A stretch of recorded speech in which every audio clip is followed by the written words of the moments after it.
Live, local, late breaking. This is NewsWatch 12 at 6. Makes me take a different outlook on life and enjoy it more, knowing that, yeah, I could have been killed very easily. For Michael, a dangerous crash could have been a lot worse after a structure collapsed on him. More structures and downed trees could persist into tonight. We want to thank you for joining us tonight. I'm Haley Gravitt. Snow is once again impacting much of southern Oregon and northern California this evening. Travel becoming increasingly more difficult, and new school closures are coming in for tomorrow. Let's take a live look tonight out at Ashland. You can see the snow blanketing the floor there, coming down with more on the way for tonight. Let's go ahead and check in with Storm Tracker 12 Chief Meteorologist Matt Hoffman to see how long this round of snow could last. Well, it's going to last overnight, Haley, and we're starting to see road conditions worsening across much of the area. You saw there in Ashland. Right now, the road's still looking pretty good. We're also seeing that currently in Medford as well. But notice Wairika, that snow sticking as temperatures drop. We will see roads becoming more and more snowy and slippery, even in the Rogue Valley. Just some wet roads in Talent, but that snow is coming down. Plenty of snow in Mount Shasta. It's been heavy as we've gone through much of the afternoon. Currently 33 degrees in Medford, so we're starting to see that temperature drop, and we will likely see road conditions going downhill. 36 degrees in Grants Pass, where we're mainly just looking at rain. We will likely see at least a little bit of snow overnight, but it's probably not going to add up to much. Some of that snow very heavy right now in Siskiyou County and some of these brighter blue areas. Some of that stretching up into the basin, and we'll be tracking that snow closely in the Rogue Valley. A slew of winter storm warnings and winter weather advisories in place through tonight. Expect some very difficult travel through the overnight hours, but we will see snow starting to wrap up as we go throughout the day. Some breaks of sunshine tomorrow afternoon should improve road conditions. We'll take a closer look at your Friday forecast and a peek towards the weekend coming up. And as snow continues to fall in the Rogue Valley, more infrastructure is collapsing under its weight. Rocky Walker is at the location of a carport that collapsed, trapping a man underneath it. Rocky, can you show us that destruction?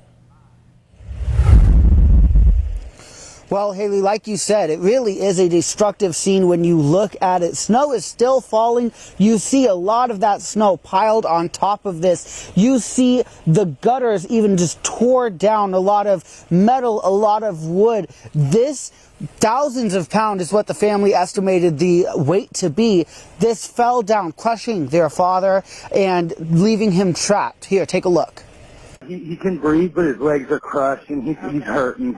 Okay. He needs the fire department. That was the call that got Michael Watkins out from under his collapsed carport. Well, I heard a noise, and it was like, that doesn't sound good.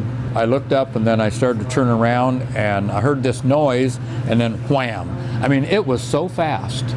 Trapped under the carport, he called for help, and neighbors heard. He's still unsure who called 911, but thanks the stranger for their actions in this crucial moment. I don't live here, ma'am. I was just walking by and I heard somebody yelling help. His son says he was trapped for a couple hours. He says it was 30 minutes, but he admits. You kind of lose track of time a little bit because I'd stop and lay there and just kind of like, oh boy, I hurt.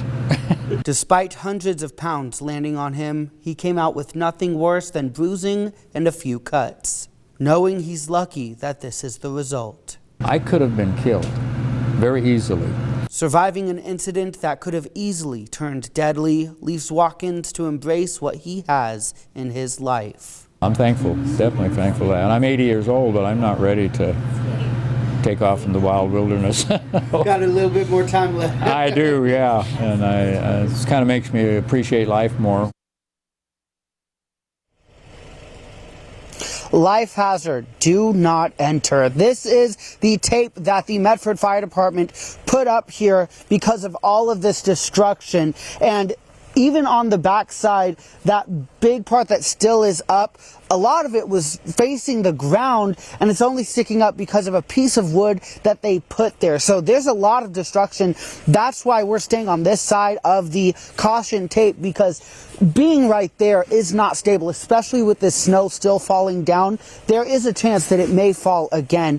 I spoke with Michael Watkins. He told me that if you at home, a piece of advice, if you have a structure that you feel might end up falling with the snow, to take a look at it, but he laughed and said, take a look at it from a distance just to be safe. Reporting live in Medford, I'm Rocky Walker.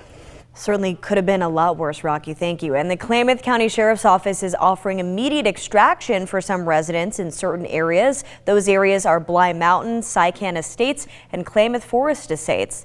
The Sheriff's Office says that you can call 911 and share your address or coordinates and the number of people that will need to be extracted. Over in Klamath Falls, the police department is asking residents to shovel their sidewalks and drive extra cautious after one person died. They say clearing sidewalks helps keep pedestrians off the roadways and keeps them much safer. And many school districts are making decisions about whether classes will resume tomorrow. We'll take a closer look at the list of schools closed for tomorrow just in a few minutes. But Ashland has been dealing with ongoing snow and icy conditions leading to school closures the past week. NewsWatch 12's Samantha Kadera is live at one of the schools in Ashland. Sam, how do the roads look over there? Yeah, Haley, I'm here at Briscoe Elementary in Ashland, and I'm not going to lie, the roads are looking pretty slick, pretty intense, but I will say they it's been getting worse the past couple days, and I apologize that I'm out of focus just a little bit, but I will say they have not made the call to cancel school yet as of earlier today, but I will say the impact of the snow is still being felt across all of Ashland, with roads and branches scattering the streets, with the city still working to plow the remaining snow and everything like that. And the conditions are expected to get worse tonight, but as of right now, we still haven't seen any cancellation yet for Ashland. But we will continue to track them no matter what time it is and where the announcement is set for Ashland. But for now, I'm Samantha Kadera reporting live in Ashland. And as cold temperatures move in, a warming shelter is opening in Wairega. Mount Zion Lutheran Church opening their doors tonight and tomorrow night from 6 p.m. to 7 a.m. for anyone in need of a warm place to stay. The Access Shelter in Medford is also opening this weekend. Taking a look at road conditions around the region, a lot of just wet roads through most of our valley floors in Jackson County, but we have a band of some heavier snow that's just to the south. That will likely change things as we head into this evening. Take a look up at Jacksonville Hill. The roads becoming slippery there. Also the snow coming down at Hayes Hill, but at this point not looking to accumulate right now, at least on the road surfaces. That also will likely change as the night goes on. Big travel impacts down in Siskiyou County.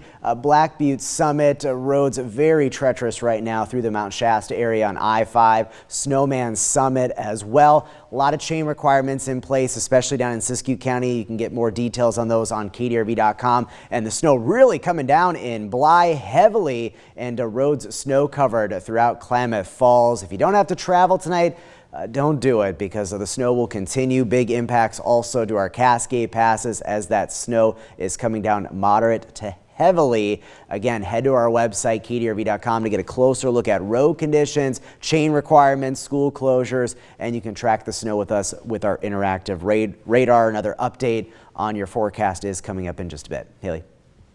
Matt, thank you. And an update from Mount Ashland. It says that it has now been without power for over 75 hours. No estimate of when that power will be restored. The ski area says multiple additional breaks in power were detected this afternoon, and they are not able to operate without any power. We'll continue to track this closure and keep you updated when they are able to reopen. And heavy snow and icy conditions have caused the closure of Ashland schools, its community centers, and the city's parks this week. Here's Tim Quidadamo with that storm damage. I'm by the entrance to Lithia Park in downtown Ashland right now. The city closing all of its public parks yesterday.